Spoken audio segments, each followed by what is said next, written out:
రైతులకు ఊరట ప్రభుత్వ కనీస మద్దతు ధరపై శనగలు కొనుగోలు కేంద్రం ప్రారంభించిన ఎమ్మెల్యే ముత్తుముల. రైతు చెమటకు న్యాయం, మద్దతు ధరకు హామీ. మార్కాపురం జిల్లా గిద్దలూరు మార్కెట్ యార్డ్లో ప్రాథమిక వ్యవసాయ సహకార పరపతి సంఘం పరిధిలో ఏపీ మార్క్ఫెడ్ మరియు నాఫెడ్ ఆధ్వర్యంలో ప్రభుత్వ కనీస మద్దతు ధరపై శనగలు కొనుగోలు కేంద్రాన్ని ఘనంగా ప్రారంభించారు. కార్యక్రమంలో ఎమ్మెల్యే శ్రీ ముత్తుముల అశోక్ రెడ్డి ముఖ్య అతిథిగా పాల్గొని శనగలు కొనుగోలు కేంద్రాన్ని రిబ్బన్ కట్ చేసి ప్రారంభించారు. రైతులకు న్యాయమైన ధరలు అందేలా ప్రభుత్వం కట్టుబడి ఉందని ఆయన పేర్కొన్నారు. రైతుల శ్రమకు గౌరవం ఇవ్వటం ప్రభుత్వ ప్రధాన లక్ష్యమని తెలిపారు. ఈ కొనుగోలు కేంద్రం ద్వారా శనగలు ఒక క్వింటా 5,875 రూపాయలుగా నిర్ణయించి ఒక రోజుకి 40 క్వింటాలు ప్రభుత్వం కొనుగోలు చేస్తుందని, ధాన్యం సేకరణ చేసిన 15 రోజులకే ప్రభుత్వం మద్దతు ధరను వారి ఖాతాలో జమ చేయడం జరుగుతుందని, ప్రాంతీయ రైతులకు ఆర్థిక భరోసా కలుగుతుందని ఆశాభావం వ్యక్తం చేశారు. రైతుల ఆర్థిక స్థిరత్వానికి బలమైన అడుగు వేసిన ఎమ్మెల్యే శ్రీ ముత్తుముల అశోక్ రెడ్డి. కార్యక్రమంలో APO Mahalakshmi, market yard chairman Bailadugu Balayya, vice chairman Godi Obul Reddy, society bank chairman Muthumula Sanjeev Reddy, Dutta Balaeswarayya, Muchukuntla Ramasubbaiah, municipal chairman Pamula Venkata Subbaiah, Racharla మాజీ జెడ్పీటీసీ కుప్ప రంగసాయ్, మాజీ సర్పంచ్ దప్పిలి భాస్కర్ రెడ్డి, కొమరోలు మండల పార్టీ అధ్యక్షుడు బోనేని వెంకటేశ్వర్లు, మార్కెట్ యార్డ్ డైరెక్టర్లు మరియు గిద్దలూరు, కొమరోలు, రాచర్ల మండల రైతులు, నాయకులు, కార్యకర్తలు పాల్గొన్నారు.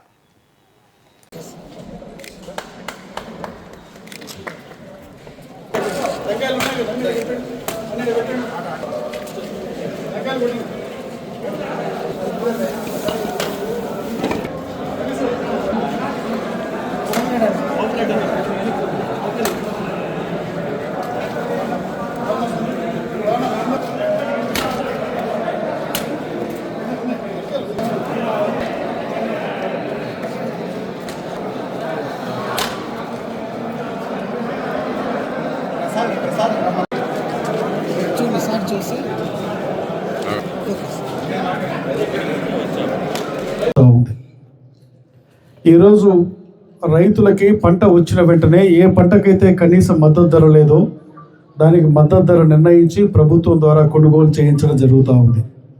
ఇప్పుడు మనం ఓపెన్ చేసుకునేటువంటి సెంటర్ ఏంటంటే కనీస మద్దతు ధర శనగకు 5,875 రూపాయల క్వింటాల్కి, కందులకు వచ్చేటప్పటికి 8,000 రూపాయలు కందులకి మన కనీస మద్దతు ధర తీసుకుంటా ఉన్నాం.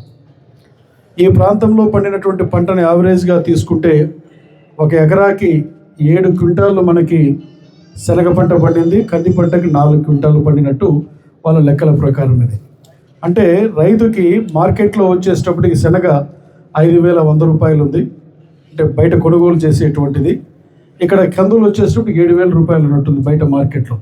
అక్కడ 1,000 రూపాయలు, ఇక్కడ 775 రూపాయల వ్యత్యాసం. ఇక్కడికి వచ్చి రైతులు అమ్ముకుంటే రైతు జరగబోయే బస్తాన్ని ఇక్కడ కొనేదానికి వారికి అధికారం ఉంది ఏదో లెక్కల ప్రకారం. సో ఇప్పుడు ప్రభుత్వం అనేటువంటిది ఈరోజు శనగలు కందులైతే మొన్నటికి ఒక 6 నెలల క్రిందట బర్లీ పొగాకును కొనేదానికే లేదు, ఎవరు కొనలే, రైతులు నష్టపోయినారు బాగా. అప్పుడు పర్టికులర్గా పర్చూరు శాసనసభ్యుడు సాంబశివరావు గారు, గొట్టిపాటి రవికుమార్ గారు మంత్రి గారు, వీళ్ళు ప్రత్యేకంగా ప్రభుత్వంతో మాట్లాడి ఇప్పటి వరకు రాష్ట్ర ప్రభుత్వం అధికారంలోకి మనకి స్వాతంత్రం వచ్చినప్పటి నుంచి పొగాకు ఎప్పుడు ప్రభుత్వం కొనుగోలు చేయలేదు. 270 కోట్ల రూపాయలు కేవలం ఒక 4 నియోజకవర్గాల్లో పొగాకు కొనుగోలు చేస్తాను. మనకి ఇద్దరు నుంచి కూడా నేను కొనుగోలు చేయించాను. నేను రైతుల ఖాతాలో డబ్బులు కూడా పడ్డాయి.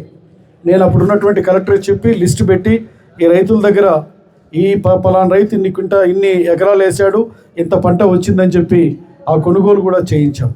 ఇదే కాకుండా మనకి మామిడికి కేజీకి 4 రూపాయలు ఇచ్చి ఎక్కువగా ఉన్నటువంటి మార్కెట్ ధర కంటే ప్రభుత్వం కొనుగోలు చేసింది 300 కోట్ల రూపాయలు రైతుకి అదనంగా చెల్లించింది. ఈ మాటలన్నీ ఎందుకు చెప్తున్నానంటే రైతు సంక్షేమమే ప్రభుత్వ ధ్యేయంగా పనిచేస్తుందనే దానికి ఇంతకంటే చక్కటి ఉదాహరణ అవసరం లేదు అని ఈ సందర్భంగా నేను మీకు తెలియజేస్తా ఉన్నాను.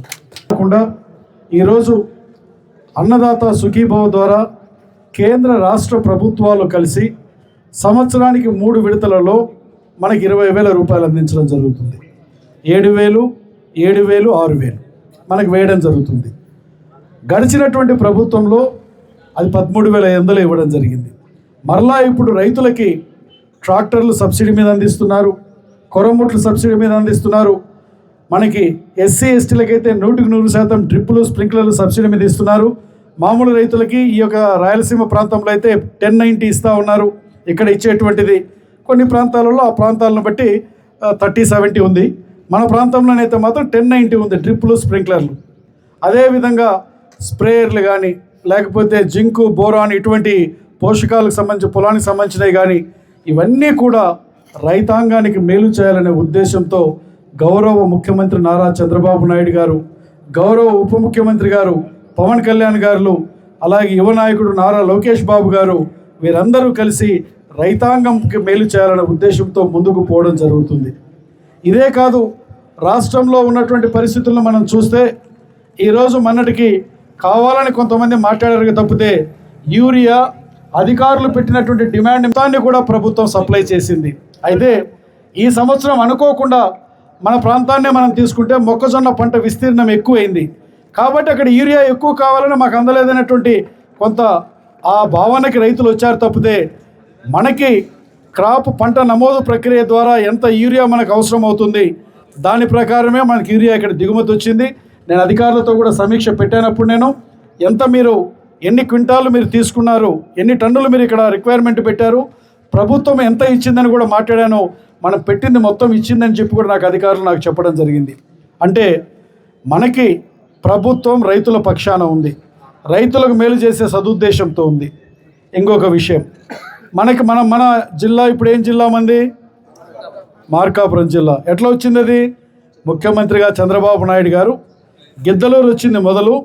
ఆ మీటింగ్లో నేను మార్కాపురం జిల్లా ఇస్తున్నానని చెప్పిన తర్వాత మరుసటి రోజు మార్కాపురము, తర్వాత రోజు ఎర్రగొండపాలెంలో చెప్పినటువంటి మాటకు కట్టుబడి అధికారంలోకి వచ్చిన తర్వాత వెనకబడిన ప్రాంతమైనటువంటి పశ్చిమ ప్రకాశానికి ఊరుకున్నాడా? అంతటితో ఊరుకుని ఇల్లు పంచితే లోపల గ్యాస్ స్టవ్ ఎవరు ఇవ్వాలా, మంచాలు ఎవరు ఇవ్వాలా, ఫ్రిడ్జ్ ఎవరు ఇవ్వాలా, ఇవన్నీ మనకి ఇస్తే సంసారం ఉండేది, కొత్త సంసారం. మనకి ఇప్పుడు ఇక్కడ ఈ ప్రాంతంలో ఇవన్నీ ఇవ్వడం అంటే వెలుగొండ ప్రాజెక్ట్ కంప్లీట్ చేసి ఇక్కడ రైతాంగానికి నీళ్ళు ఇచ్చినట్లయితే ఈ ప్రాంతం సస్యశ్యామలంగా ఉంటుందని మొన్న ఫస్ట్ బడ్జెట్లో 400 కోట్లు 388 కోట్లు పెట్టాడు. ఇప్పుడు 466 కోట్లు పెట్టి ఈ ప్రాంతాన్ని పూర్తిగా అభివృద్ధి చేయాలనేటువంటి తలంపుతో ఉన్న ముఖ్యమంత్రి రాయలసీమ జిల్లాలతో పాటు మార్కాపురం జిల్లాని హార్టికల్చర్ హబ్లో కలపడం జరిగింది.